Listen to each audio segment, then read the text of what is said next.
Business at Breakfast. Every week at Business at Breakfast, one of the members gets the opportunity to share with the group further insights into their business or to enlighten the group a little bit more about themselves.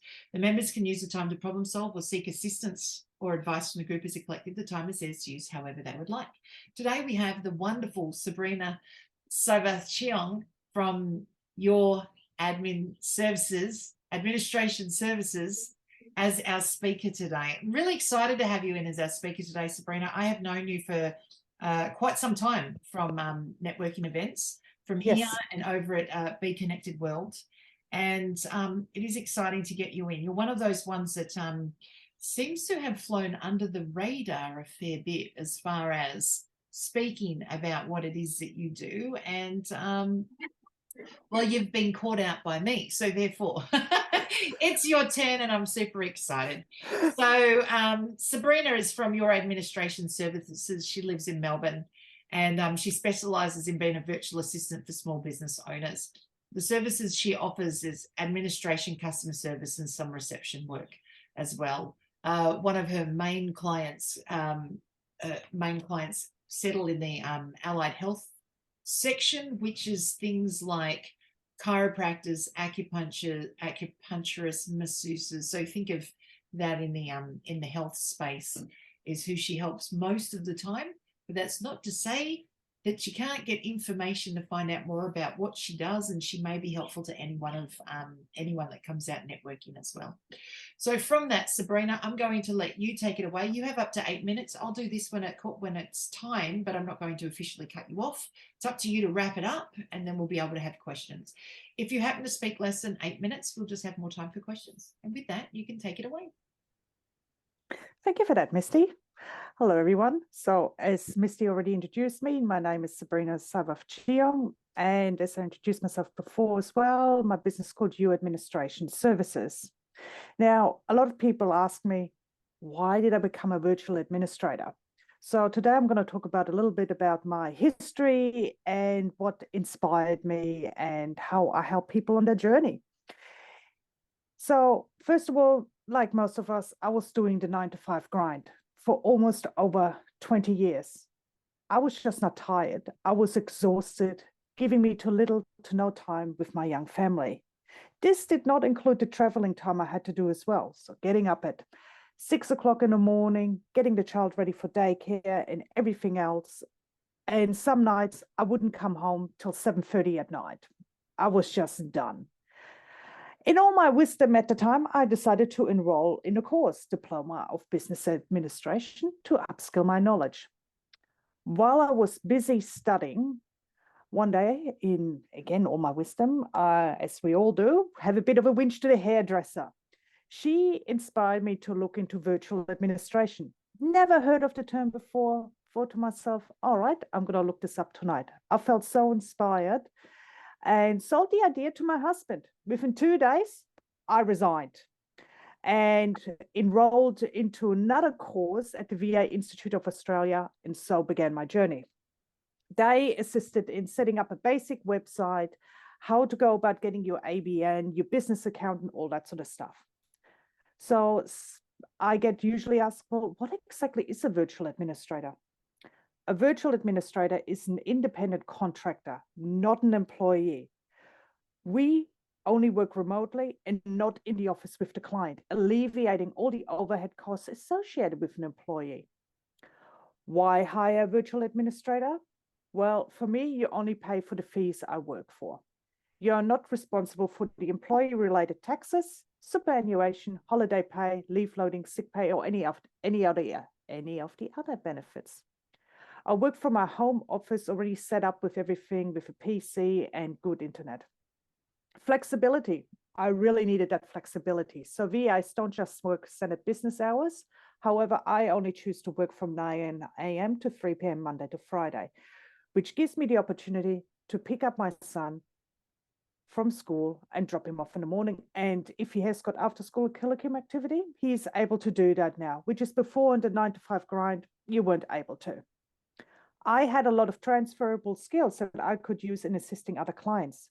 Starting a business in the height of COVID, what was I thinking? But I did it. At first, I wanted to work with tradies. father was a trader, he was a painter. But I learned this is not an area I enjoyed. So I changed my business model and started working predominantly in the allied health field. The allied health is anybody who works in the health industry. As mentioned earlier, psychologists, counselors, NDIS providers, dietitian, podiatrists. The field is endless. Why do I want to work with them? Because I know that people in the allied health field are good working with their clients, but are not necessarily good in keeping up with their admin, and they need an extra pair of hands due to the time constraints that they might have. This is where I come in.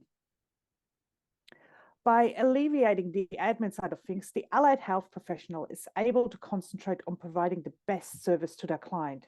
Here are some of the items I could solve for them. I look after their inbox, maintain their CRM system or booking system, schedule their appointments and manage their calendars, writing out newsletters, do their social media, and follow up on new leads when they are presented to us. Why am I so passionate about the allied health field? Let's talk about the things I love. I actually love talking to clients. I love that I'm doing a great job booking them in properly so they get the help thereafter. I believe in the mental health strategy. I love that I'm helping in this space, whether it's for the client or the allied health person. I love working with the allied health professionals. I love the idea that someone who's been needing help now gets the help. I love being someone that actually gets to help other health professionals. I get the help out by making sure that appointments are booked properly. I have all of the details that the practitioner needs in order to help them. I love the diversity of the job. Now, let me give you a bit of a story time here.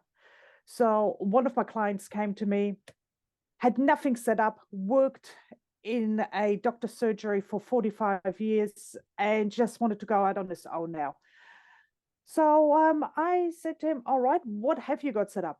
Nothing. I want you to do all the research and everything else. And I went, all right, what do you want to achieve? So we went through all of the motions and everything. I've done all the research. And in the end, we set up Power Diary for him. I also liaised with the accountant to make sure that they assisted in helping set up all of the invoices and everything and whatever else needed to be done on the side as well. So once all of that was set up, we started to roll. Slowly, clients came in, and but it still wasn't good enough. So I basically said, we need to hit up 200 different clinics now to tell them we are out here and we need to network and everything else. So with all guns blazing, I email now on a monthly basis, 200 clinics, telling them this is what we do. This is how it gets done and everything. And now we slowly see a shift that he gets more clients actually per week, maybe 1 to 2. Still not a lot, but at least we are now in the doctor's faces to say we are here. This is one of the problems that I solved.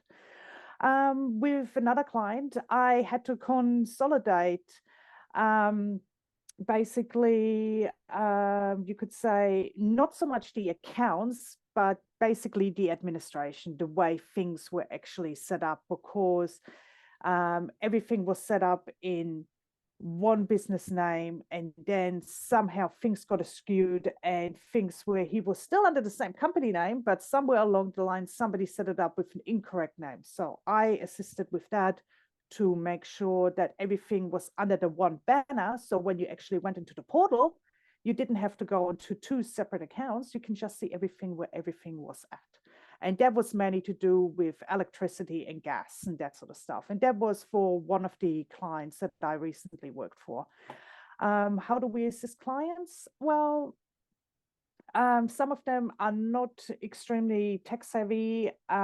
So what we do is I give them the option, look, I will email you all the forms to your doctor's surgery and they can print them off for you and you can fill them in there and they can email it back to us and then we will help you set up and everything via telehealth if you needed to see Lawrence, for example. So yeah, so that's how I assist. I also assist with one of my other clients doing the social media posts, the member spotlight, for our wonderful Jay Walmsley.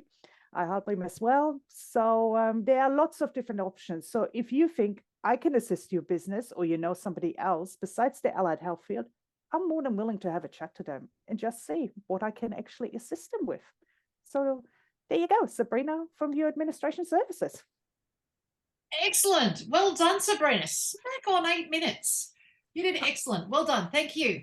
All right. Does anyone have any questions for Sabrina? I'm going to start. How much does it cost, Sabrina? At the moment, till the end of this financial year, it'll be 45. After that, I'm raising my prices to $50 an hour. Okay. Yep. So 45 an hour. Yep. Laurie. Do you have packages, Sabrina, or is it just per hour?